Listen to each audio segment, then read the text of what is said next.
SKV tutorial for tech. In this video, I'm going to show you how to enable dark mode in Windows 10 or 11 PC. We are showing you the official way to do it, so you don't have to download any additional third-party programs to achieve this. By following this tutorial, you can enable the Windows 10 or 11 dark mode to your entire system. Okay, step to enable dark mode in Windows 10 or 11 PC.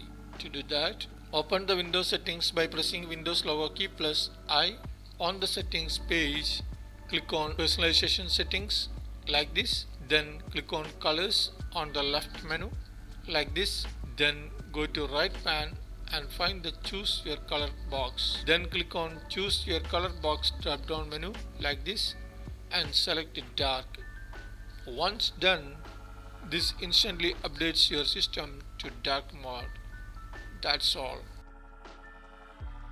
I hope this video helps you. Thanks for watching and supporting. Please don't forget to hit like and subscribe. Your contribution is more confidence to us. If you have any issues, so please let me know in the comment section below. Please don't forget to subscribe my channel for more useful videos. Once again, thanks for watching and supporting. See you in next video. Bye. Take care.